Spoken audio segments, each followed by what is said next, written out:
तो दोस्तों सेविंग बड़ी या छोटी नहीं होती, सेविंग सेविंग होती है। अगर आप 10 रुपये 20 रुपये सेव कर तो भी बड़ी रकम बन जाती है। यानी कि बचत के लिए ये सोचना ज़रूरी नहीं है कि हम बड़े से शुरू करेंगे।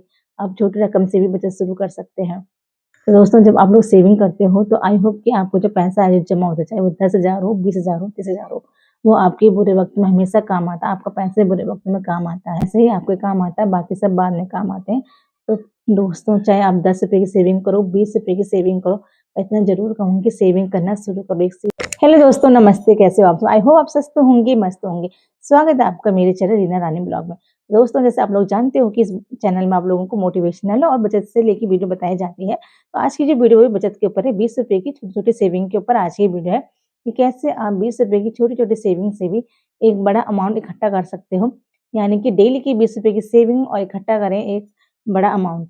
दोस्तों आज की इस बचत की वीडियो को मैंने कहानी का रूप दिया है, जिसमें एक लड़की है जिसका नाम जया है, छोटे से गाँव में रहती है। उसके पास कमाई का कोई भी साधन नहीं है, पढ़ी-लिखी कम होने की वजह से वो बाहर भी जॉब नहीं कर सकती। उसके सर पे 2 बच्चों की ज़िम्मेदारी है। जहाँ वो रहती है वो एक बिछड़ा इलाका है, यानी कि बहुत ही पुराने ख़्यालों के लोग वहाँ रहते हैं, जहाँ आज भी महिलाओं को काम करना ज़रूरी नहीं माना जाता। यानी कि महिलाएँ आज भी घर से बाहर नहीं निकलती हैं, घर में ही रहना पड़ता है और घर का काम करना उनके लिए आज भी सेफ माना जाता है और घर से बाहर जाना उनके लिए सही नहीं होता है। तो दोस्तों जो जया है उसका भी परिवार एक मिडिल क्लास परिवार है, बहुत ही गरीब घर से है। दोस्तों एक बीमारी की वजह से उसके हस्बैंड के जो हाथ-पाँव वो काम करना बंद कर लेते हैं और घर की पूरी ज़िम्मेदारी जया के ऊपर आ जाती है। और अब जया एक गाँव के अंदर है, वो कुछ काम नहीं कर सकती है और ना ही वो घर से बाहर जा सकती, क्योंकि अगर घर से बाहर जाएगी तो गाँव वाले घर से निकाल देंगे और घर में रह के क्या काम करे जया के समझ में नहीं आता। बहुत ही परेशान हो जाती है कि आखिर मैं ऐसा क्या करूँ कि जिससे कि मैं अपने घर का खर्च उठा सकूँ, अपने बच्चों का पालन-पोषण कर सकूँ। तो जया बहुत परेशान होती है, वो घर में रह-रह के सोचती है कि काश मैं कुछ ऐसी पढ़ी-लिखी होती तो कुछ जॉब लगती मेरी गवर्नमेंट, तो शायद नहीं मुझे घर से बाहर जाने देते। पर पढ़ी-लिखी ना होने की वजह से जया कुछ नहीं कर पाती, वो घर पे रह जाती है। तो अब जो जया के हस्बैंड रहते हैं वो भी कुछ नहीं कर पा रहे थे, तो घर की हालत यानी कि बहुत ही खराब हो जाती है। घर में खाने की तक दिक्कत आ जाते हैं, बच्चों की पढ़ाई से लेके हर चीज़ की समस्या जया के सामने आ जाती है। अब जया कुछ समझ ही नहीं पाती कि आखिर वो ऐसा करे तो करे क्या कि जिससे उसकी लाइफ में सुधार हो और वो कुछ कर सके, घर में थोड़ा पैसे आ सके। तो तो वो अपने बच्चों को स्कूल छोड़ने जा रहे थे बच्चे। तो उस स्कूल की एक मैडम रहती है जो अपनी लाइफ में बहुत बिज़ी थी, जिसके पास इतना टाइम भी नहीं था कि अपने लिए खाने के लिए कुछ बना पाए। तो जया जया जब अपने बच्चों को स्कूल छोड़ने आती है, तो मैडम की नज़र जया में पड़ती है। वो क्या सोचती है कि क्यों ना मैं एक बार इनसे बात करूँ, इनसे पूछूँ क्या ये मुझे टिफ़िन बना के दे सकते हैं?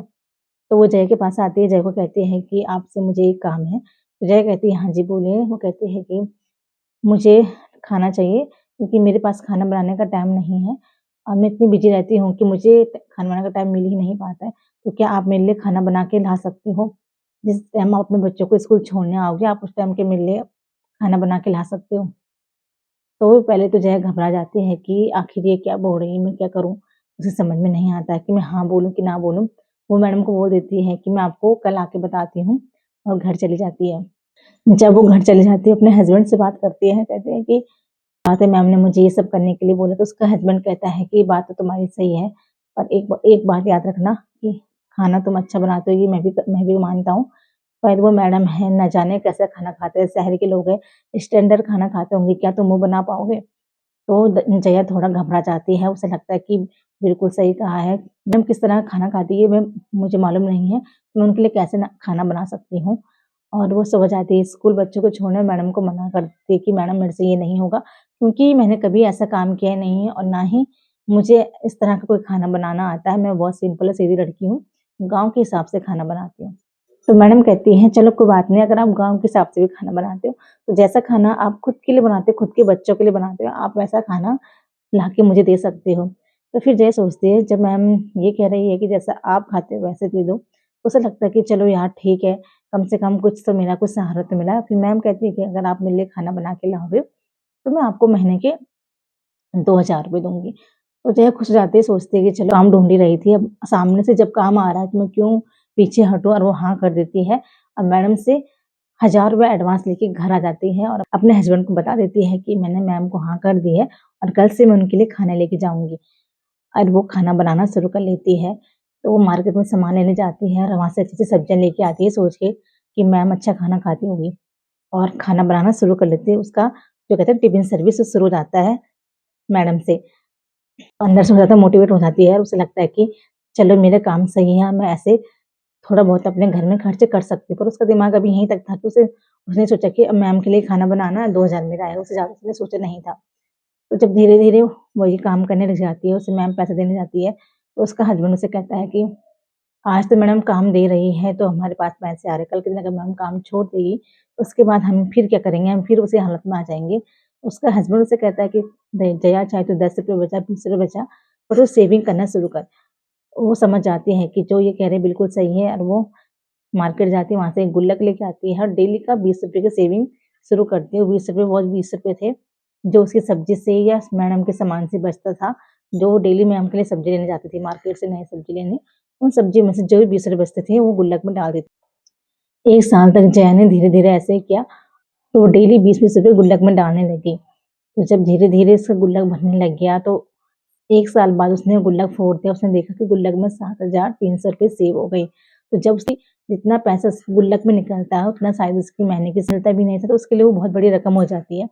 अब वो सोचने लग जाती है कि अब जब मैंने इतनी रकम इकट्ठी कर ली है, अब मुझे कुछ न कुछ और करना है, कुछ न कुछ और करना है। फिर उसे समझ आ जाता है कि जो मेरा ये खाना बनाने का तरीका है, वो मैम को पसंद आया है, तो कल के दिन किसी और को भी आ सकता है। फिर वो ये करती है, मैम से बात करती है, 2-4 और लोगों को कहती है कि मैं खाना बनाती हूँ, अगर आप लोग मुझसे टिफ़िन लगवाना चाहते हो, तो आप लगवा सकते हो।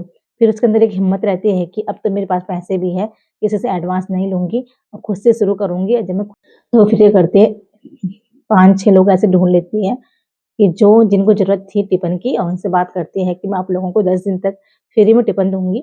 अगर आप लोगों को मेरा खाना अच्छा लगा तो आप मेरे पे लगा लेना, अगर आपको नहीं लगा तो आप मना कर सकते हो। पर 10 दिन तक मैं आपको फ्री का खाना दूँगी और अपना जो पड़ जाए तो वो लोग मान जाते हैं, वो कहते हैं कि चलो ठीक है, आप 10 दिन तक हमें खाना दो, अगर हमें अच्छा लगा तो हम आपका हमें अच्छा लगा तो हम आपसे टिफ़िन लगवा लेंगे, अगर नहीं लगा तो हम मना कर लेंगे। वो भी मान जाती है। अब उसे मालूम था कि मेरे पास पैसे भी हैं, 10 दिन तक मैं आराम से खाना बना सकती हूँ और वो शुरू कर लेती है। वो उसे हाँ कर लेते हैं, कहते हैं कि आपका खाना अच्छा है और हमें आपका खाना पसंद आया है। हाँ, हम आप में टिफ़िन लगाना चाहते हैं और वो उसे सब मिलके हज़ार-हज़ार रुपए एडवांस में दे देते हैं कि आप एडवांस रख लो। अगर आपको पूरा 5 टिफ़िन हो जाता है ना कि 5 जो टिफ़िन है, उसका ऑर्डर आ जाता है, हर दिन उसे 5 टिफ़िन देने पड़ते हैं। उसका टिफ़िन सर्विस 2000 में शुरू की थी, उसे 3000 कर देते हैं। वो सोचते हैं कि महँगाई बहुत बढ़ चुकी है, तो 2000 में कुछ नहीं होगा। जब उसे 15,000 रुपए सैलरी मिलती है, तो बहुत चौंक जाती है। उसे लगता है कि मैंने कभी सपने में भी नहीं सोचा था कि घर में रहने वाली एक लेडीज़ 15,000 रुपए भी कमा सकती है। और ये सब हुआ उसकी ₹20 की सेविंग से। जो उसने ₹20 की सेविंग की थी और ₹20 की सेविंग का जो अमाउंट उसे मिला, उसने उसे इतना बड़ा प्रोत्साहन मिला, इतना बड़ी हिम्मत मिली कि उसने महीने तो आप लोग सोच सकते हो कि वो 20-20 रुपए की जो सेविंग थी उसने इतना सपोर्ट किया कि वो महीने के 15,000 कमाने लगी। 2,000 रुपए कमाने वाली लड़की महीने के 15,000 रुपए कमाने लगी सिर्फ़ ₹20 की सेविंग से।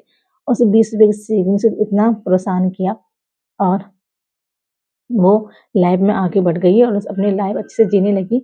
अपने घर की जो व्यवस्था हो उसने वो भी सुधार ली। तो दोस्तों सेविंग बहुत ज़रूरी है। सेविंग का मतलब सिर्फ़ ये नहीं है कि आप सेविंग से कुछ महँगी चीज़ें खरीदें या फिर आप दोस्तों जो लेडीज़ें ऐसी हैं जो घर से बाहर नहीं जा सकती हैं और घर में रह के भी कुछ नहीं कर पा रही, उनकी समझ में नहीं आ रहा है, तो वो बिज़नेस आइडिया भी हो सकता है। आप ये काम भी अपने घर से रह के कर सकते हो और यानी कि आपकी लाइफ़ चेंज करने की भी वीडियो हो सकता है। अगर आप अपनी लाइफ़ में कुछ चेंज करना चाहते हो, इस वीडियो से आप चेंज कर सकते हो। वैसे दोस्तों ये कहानी जय की है, पर ये कहानी नहीं एक रियलिटी है। आज भी बहुत सारी जगह ऐसा है जहाँ लेडीज़ काम करने घर से बाहर नहीं जा सकती है और घर में रह के घुट-घुट के मर जाती है। सोचती बहुत है कि काश मैं भी कुछ कर सकती पर वो कर नहीं पाती है। तो ये लेडीज़ आप लोगों के लिए एक बिज़नेस आइडिया भी हो सकता है। अगर आप लोग ऐसा करते हो और एक सफल महिला बन सकती हो, यानी कि घर से बिज़नेस शुरू कर सकती हो और घर से अपनी लाइफ़ चेंज कर सकती हो। यानी कि आपको बाहर जाने की भी ज़रूरत नहीं है, आप घर से अपना छोटा काम शुरू करके पैसे कमा सकते हो।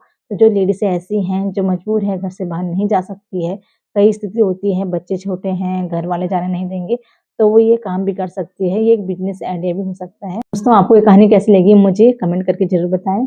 अब मिलती हूँ आपको एक अगली वीडियो में एक नई मोटिवेशनल और बचत से लेके कहानी को लेके। नमस्ते।